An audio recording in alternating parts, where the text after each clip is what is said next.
वीर रहेजा।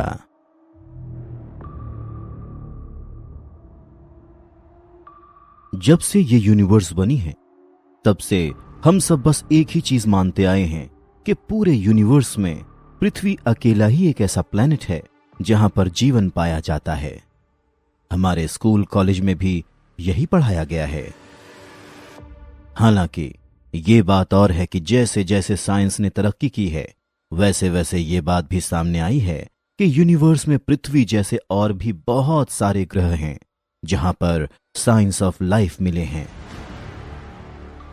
वहां रहने वाले लोग हम ह्यूमंस का ही कोई वर्जन हैं।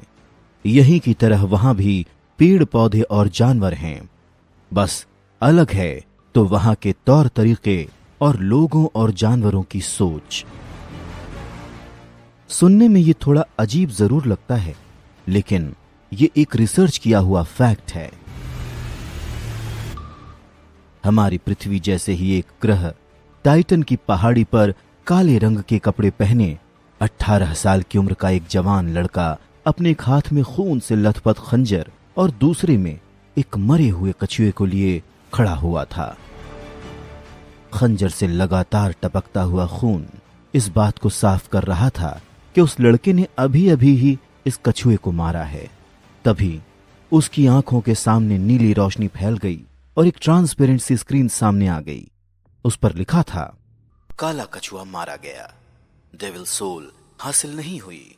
0 से 10 जीन पॉइंट्स हासिल करने के लिए इसकी एनर्जी हासिल करें। ये पढ़कर वीर रहेजा नाम के उस लड़के के खूबसूरत चेहरे पर एक संतोषजनक मुस्कुराहट आ गई। वो तुरंत ही उस मरे हुए कछुए को जमीन पर रखता है और अपने हाथ में लिए खंजर से उसका पेट फाड़ देता है। कछुए के पेट को फाड़ते ही वीर आंख बंद करके अपने हाथों को एक पैटर्न में घुमाता है और उस कछुए की एनर्जी को अपने अंदर आता महसूस करता है। फिर उसने पावर स्क्रीन की तरफ देखा जिस पर लिखा हुआ था, काले कछुए की एनर्जी हासिल हो गई है, आपको जीन पॉइंट्स नहीं मिले। वीर ने पावर स्क्रीन को हल्के से छूने की कोशिश की। स्क्रीन 1 सेकंड के लिए ब्लैंक हो गई।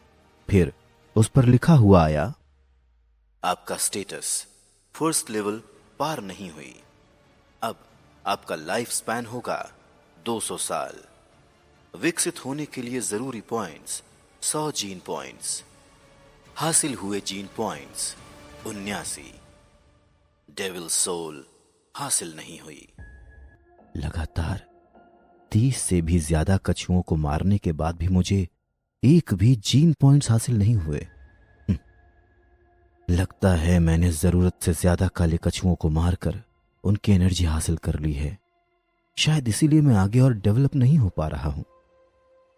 पता नहीं मेरी फर्स्ट लेवल कब पूरी होगी और कब मुझे यहां पर कोई स्टेटस हासिल होगा। अपना डेटा पढ़कर वीर की मुस्कुराहट उदासी में बदल जाती है और वो गहरी सांस लेता हुआ निराश होकर पास ही पड़े हुए पत्थर पर बैठ जाता है। टाइटन ग्रह पर बने देव आश्रम में आए हुए उसे 3 महीने से भी ज्यादा हो गए हैं और इतना समय बीतने पर भी वो आज भी वहीं है जहां से उसने शुरुआत की थी। कहीं ऐसा ना हो कि उसकी पूरी जिंदगी यहीं देव आश्रम में बीत जाए और वो कभी आगे बढ़ ही ना पाए। इस ख्याल से ही वीर डर के मारे कांपने लगता है। नहीं, वो ऐसे हार नहीं मान सकता। वो ये कभी नहीं भूल सकता कि वो यहां पर क्यों आया है और उसका क्या मकसद है। अपने परिवार के लिए, अपने परिवार की खुशियों के लिए उसे खुद को साबित करना ही होगा, ताकि वो जब लौटकर अपने प्लेनेट पर वापस जाए तो उसकी मां और उसकी बहन को उस पर गर्व हो। हां, वीर टाइटन ग्रह का प्राणी नहीं है, बल्कि वो पृथ्वी ग्रह से है। तो फिर वो वहां क्या कर रहा है और उसका क्या मकसद है? और सबसे बड़ी बात, वो यहां पहुंचा कैसे? तो ये बहुत ही दिलचस्प कहानी है।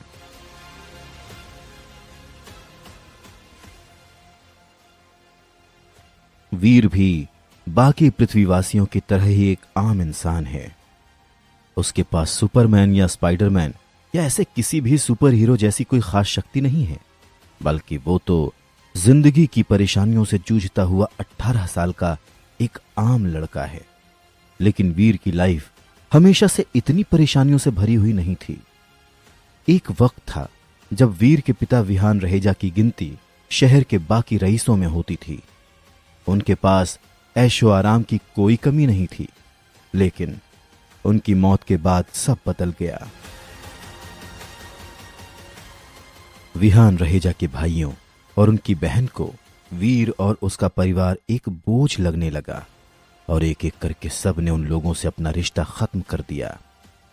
वीर की मां प्रेरणा रहेजा को अपने रिश्तेदारों का ऐसा रवैया देखकर बहुत दुख हुआ, पर फिर भी वो बिना किसी से कोई शिकायत किए अपने दोनों बच्चों के साथ अपनी पुश्तैनी हवेली, जो कि वीर के दादाजी के नाम पर थी, वहां पर अपना जीवन बिताने लगी।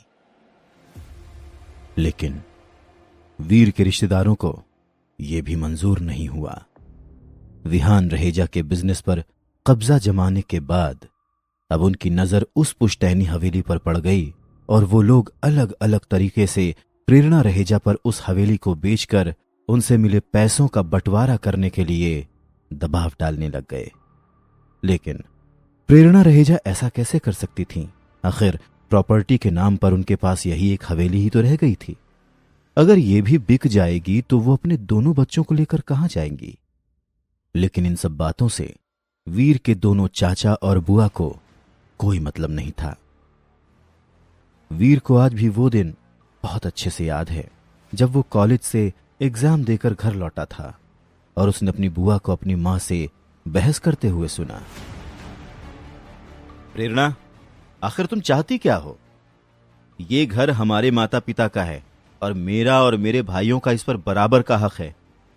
अब जब विहान भैया नहीं रहे तो हम उनकी पत्नी और बच्चों को परेशान नहीं करना चाहते। घर बेचने के बाद उनका जो भी हिस्सा बनेगा वो हम तुम दोनों को दे देंगे, समझ गई? लेकिन अगर तुम ये पूरी हवेली हड़पने के फिराक में हो ना, तो हम भी ऐसा होने नहीं देंगे, समझ गई? वीर की बुआ की कर्कश आवाज पूरी हवेली में गूंज रही थी।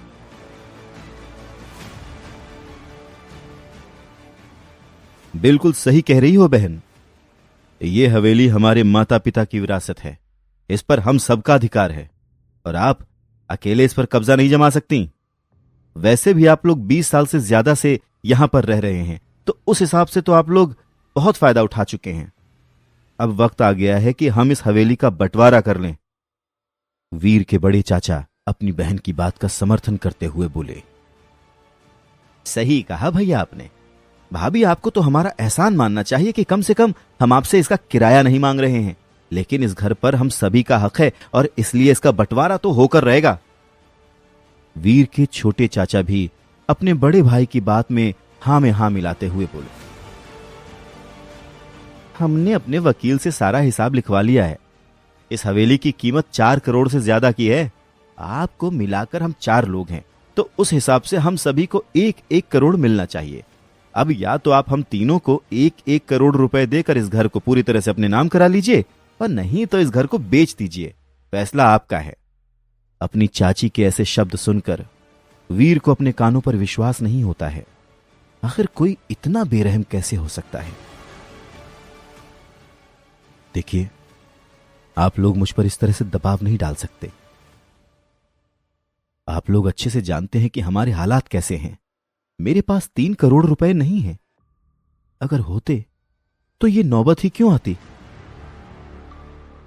प्रेरणा रहेजा रोते हुए उन सबसे कहती हैं, क्या उनके पति का बिजनेस हड़पना काफी नहीं था कि अब वो लोग उन्हें और उनके बच्चों को इस घर में भी चैन से नहीं रहने दे रहे? फिर तो इस हवेली को ही बेचना होगा। वीर की बुआ अपना आखिरी फैसला सुनाते हुए बोली, जिसे सुनकर वीर को बहुत हैरानी होती है। उसने कभी नहीं सोचा था कि एक दिन उसे अपनी बुआ का ये रूप भी देखने को मिलेगा। लेकिन अगर हवेली बिक जाएगी तो हम रहेंगे कहां? वीर का ग्रेजुएशन बस पूरा होने ही वाला है और अनुजा ने तो अभी स्कूल भी जाना शुरू नहीं किया। प्रेरणा रहेजा एक बार फिर से उन सबको समझाने की कोशिश करती हैं। देखिए भाभी जी, अब आप बेकार की बात कर रही हैं। मुसीबतें सिर्फ आपके साथ ही नहीं हैं। वीर ने तो सरकारी स्कूल से अपनी पढ़ाई पूरी की है और अनुजा को भी तो आप सरकारी स्कूल में ही डालेंगी। पर मेरा बेटा दक्ष, वो प्राइवेट स्कूल में जाता है। आप जानती हैं कि हर साल उसकी पढ़ाई पर कितना खर्च होता है। देव की बड़ी चाची रूखी आवाज में प्रेरणा रहेजा से कहती हैं, छोटी भाभी बिल्कुल ठीक कह रही हैं। हाँ, मुश्किलें हम सभी के पास हैं और हम सभी को पैसों की जरूरत है भाई। तो फिर हम लोग इस हवेली को ही क्यों ना बेच दें। इससे हम सभी को फायदा होगा और आप भी अनुजा को किसी अच्छे प्राइवेट स्कूल में पढ़ा सकेंगी। वीर की छोटी चाची सबकी बात से सहमत होते हुए कहती है, खैर, अब हम ज्यादा बहस नहीं करना चाहते आपसे। या तो आप हमें पैसे दे दीजिए या फिर इस हवेली को बेच दीजिए। फैसला आपका है। वीर की बुआ अपना आखिरी फैसला सुनाते हुए कहती है। उनमें से किसी को भी इस बात की परवाह नहीं थी कि घर बिक जाने के बाद उनके बड़े भाई के परिवार का क्या होगा। उन सब की बातें सुनकर बाहर खड़े वीर का खून खौल रहा था। जब उसे ऐसा लगा कि अब वो इन लोगों की बेतुकी बातें और नहीं सुन सकता, तब वो बिना कुछ सोचे समझे दरवाजा खोलकर कमरे के अंदर आ जाता है। अपनी मां की आंखों में आंसू और अपनी छोटी बहन को डरा हुआ देखकर उसके गुस्से का पारा चढ़ जाता है। और जो लोग इन सब की वजह थे, वो लोग अपने चेहरे पर बेरहम मुस्कुराहट के साथ खड़े हुए थे। आप लोगों की हिम्मत कैसे हुई यहां आकर इस हवेली को बेचने की बात करने की। वीर का गुस्सा इस समय 7वें आसमान पर था और इस समय इस बात की परवाह नहीं थी कि सामने खड़े हुए वो लोग उससे उम्र में बड़े हैं। जब उन लोगों ने ही रिश्तों का लिहाज नहीं रखा, तो फिर वो क्यों उन लोगों की इज्जत करे।